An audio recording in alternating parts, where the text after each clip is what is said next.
Hello and welcome to Database Management Systems. I'm Chavita Christie, and in this video, I'm going to continue with ER models and going to explain to you how to map cardinalities, how to show different types of participations, and the concept of weak entity sets.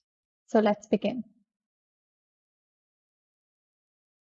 So mapping cardinalities or cardinality ratios, this is where number of entities to which another entity can be associated by a relationship set. Let's take a look at some examples. So one of the cardinalities is known as a one-to-one cardinality. In this, an entity in a set A is associated with at most one entity in set B, and an entity in set B is associated with at most one entity in set A.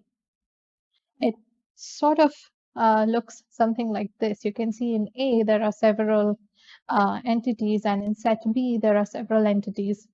And from A, everything is linked with only one entity in B, and from B, everything is linked with only one entity in A.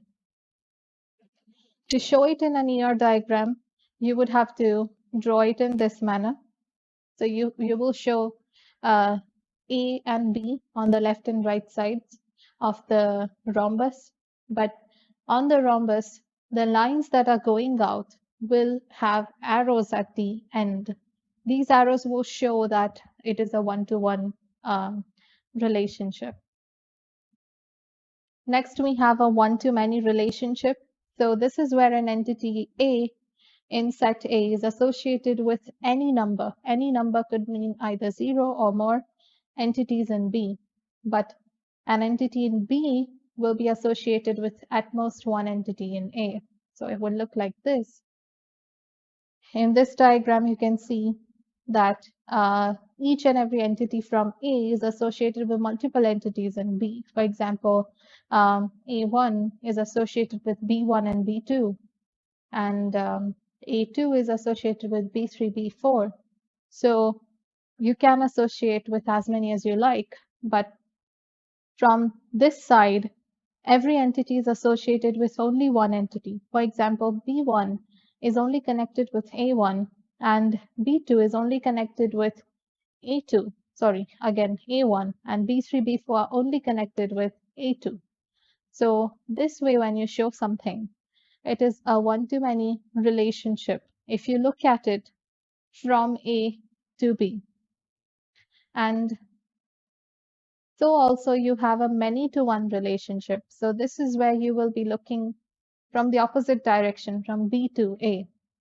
And so the definition of many-to-one is opposite of one-to-many. It says an entity in A is associated with at most one entity in B, and an entity in B can be associated with any number, 0 or more, of entities in A. And so there's a diagram for it in which several entities of A are present, and they are associated with only one entity in B. But from B, every entity is associated with several entities in A. So that's a many-to-one relationship. And to show that in a diagram, we do this.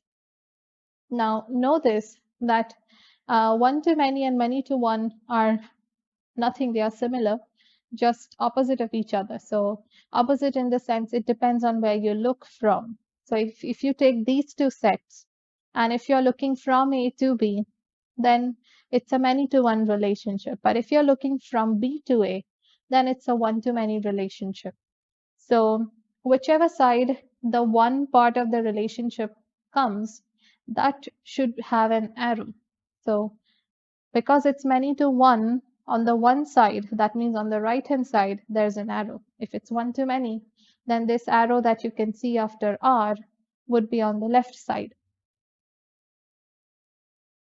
The next type of cardinality is a many-to-many cardinality, where an entity in A is associated with any number of entities in B, and an entity in B is associated with any number of entities in A. So this is where you can just connect anything with anything. There are no rules applied anywhere, and that would form your many-to-many cardinality.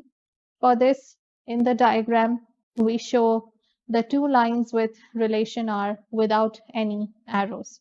That would ensure that it's a many-to-many relationship.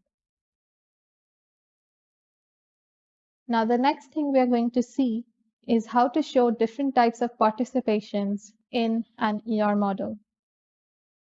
The association between entity sets is referred to as participation.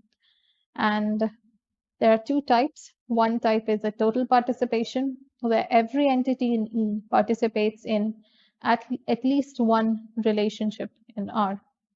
And there is a partial participation, where if some of the entities in E participate in a relationship in R, then it's a partial participation. Now, look at this diagram. Here, if you look at A, then with A, there is only one thing that is not connected. A1, 2, and 3 are connected with something, but A4 is not connected. So you can say that A is having a partial participation in relationship with B. But if you look at B, then all entities of B are connected with something in A. And so you can say that B is having a total participation in this relationship. And we can take a look at another diagram here. Here you can see that both the entities are totally participating in the relationship. And that is what participation is. And I can also show it to you in a diagram. So when you have a relation between a teacher and a student, then between the teacher and student, let's say that every instructor is not teaching some student. It's possible there are some instructors who are only doing some research work, not associated with students. So that's why it would be a partial participation. So we would show it with just one single line like this. But if it's a student and every student is definitely related with some or the other instructor in the university. And so we would be creating two lines to show total participation. Now we're going to study the concept of a weak entity set. So this is the diagram here. And there are two relations here, customer and loan. And loan is the weak entity set. And you're going to know now why.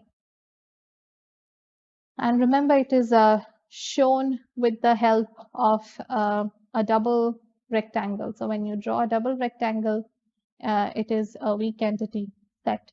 And also the relationship is shown slightly differently. It is shown with a double rhombus instead of a single rhombus, which is normal. Now, let's see some of the features and understand what a weak entity set is. So an entity set that does not have sufficient attributes to form a primary key is termed as a weak entity set.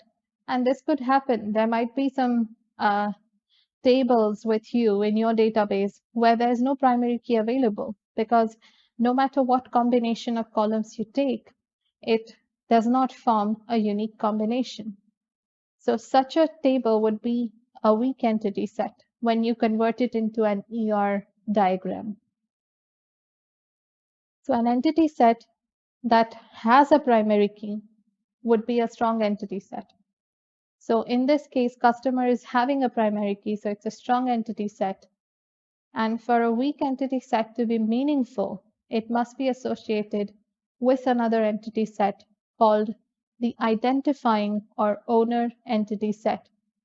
Now, loan is a weak entity set. It does not have its own primary key, but when you associate loan with customer, you have some meaningful relationship, because you can say that this loan belongs to this customer. And due to that, the customer entity would be identifying entity or owner entity. And every weak entity must be associated with an identifying entity. That is, the weak entity set is said to be existence dependent on the identifying entity set. The identifying entity set is also said to own the weak entity set that it identifies, and the relationship associating the weak entity set with the identifying entity set is known as an identifying relationship. So in our example, borrows is an identifying relationship. The discriminator of a weak entity set is a set of attributes that allows the distinction to be made. Now, set of attributes which are called discriminator, this is a set through which you can identify the rows uniquely. Now, how would you do that when loan does not have a primary key? So in that case, you would borrow the primary key of customer and then use that along with all the attributes of loan. And with that, you'll be able to make a primary key. For example, if you take customer ID from customer and keep the loan name and loan date attributes joined with customer ID, then you can get a unique combination, because it is true that the same loan name and date can be possible in the loan table, but for the same customer ID, it's not possible. So that's why if you combine, then you'll be able to make a primary key by using some other table's column. So that would be called a discriminator. The primary key of a weak entity set is formed by the primary key of the identifying entity set plus the weak entity set's discriminator. An entity set that has a primary key is a strong entity set, as I mentioned before, and the one without the primary key, which depends on the strong entity set, is a weak entity set. And so that's all for all the concepts in an ER model. Next time we are going to see a little bit concepts of ER model that extend an ER model. They are not basic ones, they are advanced ones. So we're going to see that in the next video. So I'll see you there, and thank you for watching.